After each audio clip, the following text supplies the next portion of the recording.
चलो હવે સેકન્ડ નંબરમાં આવીએ છે ડાયહેલો આલ્કેન. હવે આ વર્ગીકરણ થોડું જુદા પ્રકારનું છે. અહીં ડાયહેલો બે હેલોજન ખરા પણ કેવા તો સમાન પ્રકારના. તો આ ડાયહેલો આલ્કેન છે એનું વર્ગીકરણની જો વાત કરીએ તો એનું બે પ્રકારમાં વર્ગીકરણ થાય છે.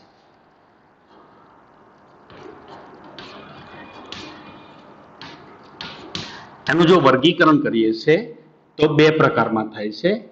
એમાં એક પ્રકાર છે જેને કહેવાય છે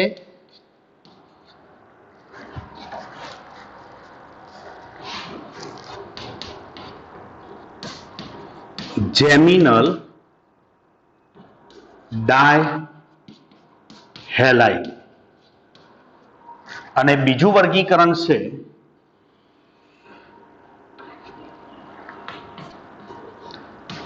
વિસિનલ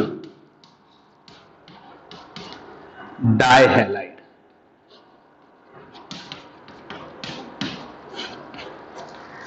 તમે આને જેમિનલ હેલાઇડ પણ કહી શકો, જેમિનલ હેલાઇડ, આને આપણે વિસિનલ હેલાઇડ પણ કહી શકાય.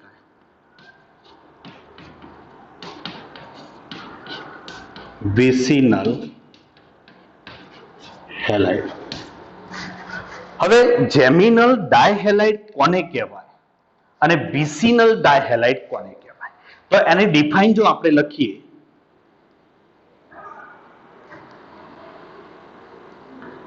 સંયોજનમાં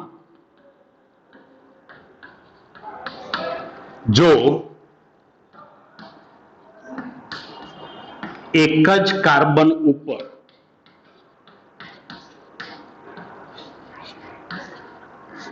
બે સમાન પ્રકારના હેલોજન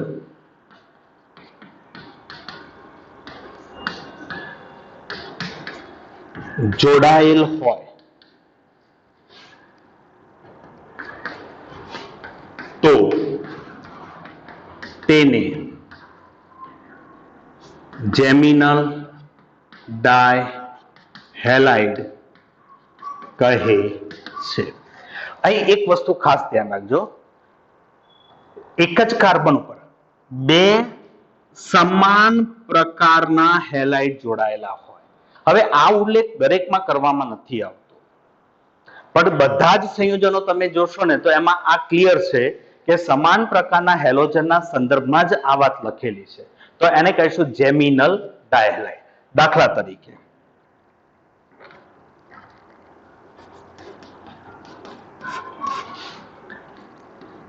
CH3CHCl2 આ કાર્બન ઉપર બે હેલોજન આવી ગયા ClCl, તો એ થયો આપણા માટે જેમિનલ ડાયહેલાઇડ. બીજું ઉદાહરણ CH3 કાર્બન Br CH3, તો આ પણ શું થશે જેમિનલ ડાય. આ કાર્બન ઉપર બંને સમાન હેલોજન પરમાણુ આવ્યા તો એને આપણે જેમિનલ ડાયહેલાઇડ તરીકે ઓળખીશું. તો વિસિનલ ડાયહેલાઇડ કોને કહેવાશે તો પાસ પાસેના. આમાં આપણે એવું પણ યાદ રાખી શકીએ જેમ જેમ જમાઈ છે સાસરીમાં જાય તો શું થાય છે જમ બની જાય છે ને, એમ એક જ જગ્યા ઉપર આવી ગયા તો જેમિનલ. બે પાસ પાસેના કાર્બન ઉપર હોય સમાન હેલોજન તો એને કહીશું આપણે વિસિનલ ડાયહેલાઇડ. તો અહીં આગળ જો સંયોજનમાં એક જ કાર્બન ઉપર એની જગ્યા ઉપર શું આવશે બે પાસ પાસેના કાર્બન ઉપર, પાસ પાસેના કાર્બન ઉપર એટલે આજુબાજુના કાર્બન ઉપર બે સમાન પ્રકારના હેલોજન જોડાયેલા હોય તો આની ડિફાઇન થશે જો સંયોજનમાં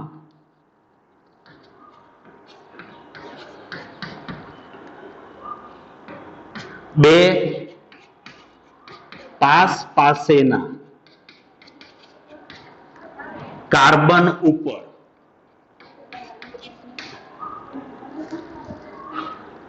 કાર્બન ઉપર બે સમાન હેલોજન પરમાણુ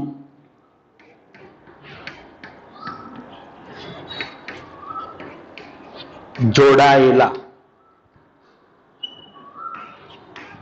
હોય તો તેને વિસિનલ ડાયહેલાઇડ કહે છે. તો એને આપણે વિસિનલ ડાયહેલાઇડ તરીકે ઓળખીશું. દાખલા તરીકે એનું ઉદાહરણ જો આપણે લઈએ, CH2Cl Cl.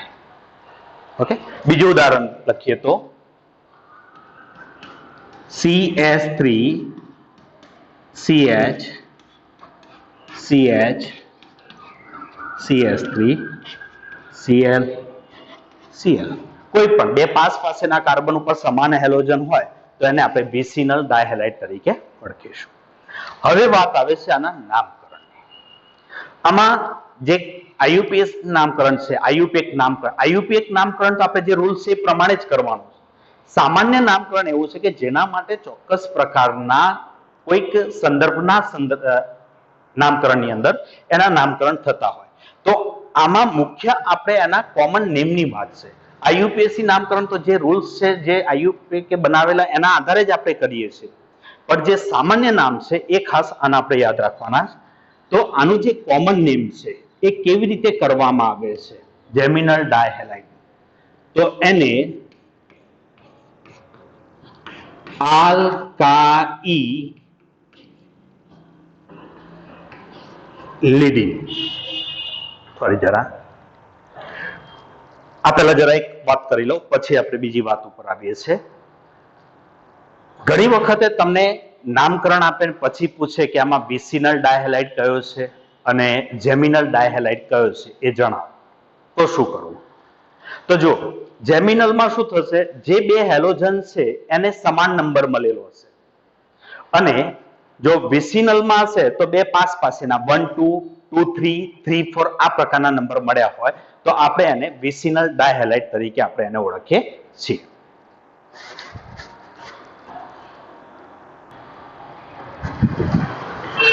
ચાલો હવે વાત કરીએ છીએ એના સામાન્ય નામકરણની.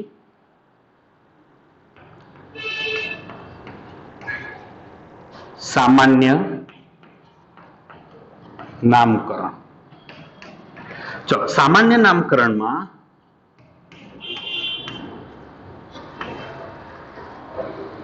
આલ્કીલિડિન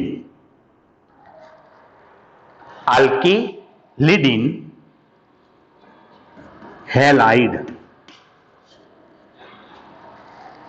જ્યારે વિસિનલ ડાયહેલાઇડ નું સામાન્ય નામકરણ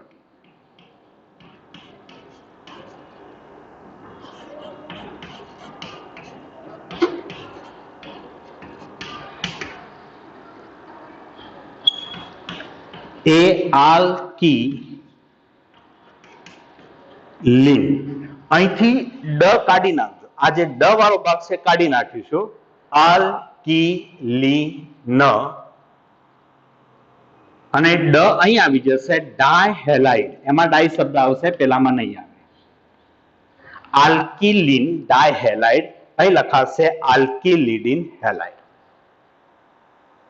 હવે આપણે આ જે સંયોજનો લખ્યા છે એના આપણે IUPAC નામ કરીએ છીએ. આ જરા ઉતારી લો.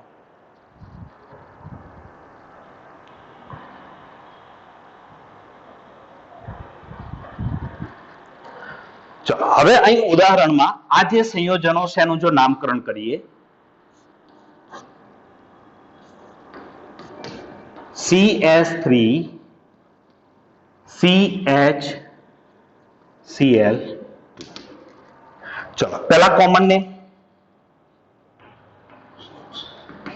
જો આલ્કીલિડિન, તો અહીં આગળ બે કાર્બન છે તો એ જગ્યાએ અહીં શું લખાશે? ઇથિલિડીન. આને લખીશું આપણે, બે કાર્બન છે એટલે ઇથિલિડીન. હવે હેલાઇડમાં કયો છે? Cl એટલે ક્લોરાઇડ. Ethylidene chloride. અહીં ધ્યાન આપજો, ડાઈ શબ્દ આવવો જોઈએ નહીં. ઓકે, કારણ કે આમાં જ આપણે ડાઈ શબ્દનો ઉલ્લેખ થઈ ગયો. પેલામાં ત્યાં ડ નથી લખ્યો આપણે, એટલે એને અલગ આપણે ડાઈ કરીને લખેલું છે. ચલો, આનું આયુર્વેદિક નામ શું થશે?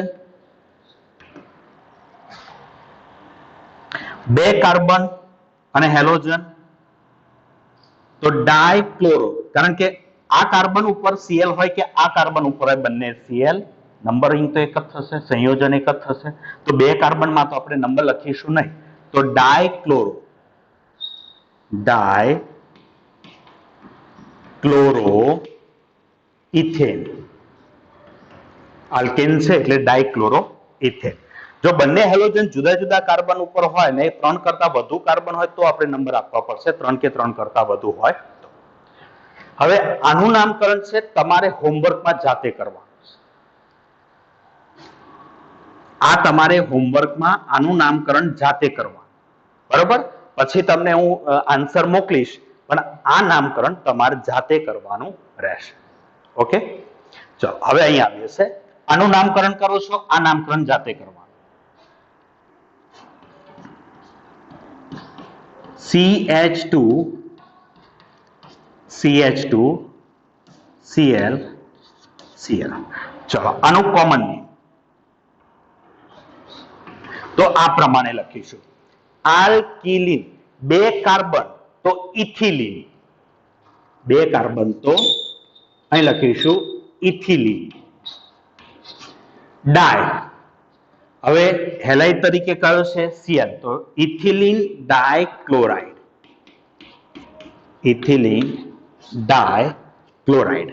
જ્યારે IUPAC ને, જેને આયુપેક નેમ પણ કહીએ છીએ, આ આયુપેક નેમ માટે પહેલા અને બીજા કાર્બન ઉપર હેલોજન છે. બે કાર્બન છે, આલ્કેન, ઇથેન, 1,2 ડાયક્લોરાઇડ. ઇથેન 1,2 ડાયક્લોરાઇડ.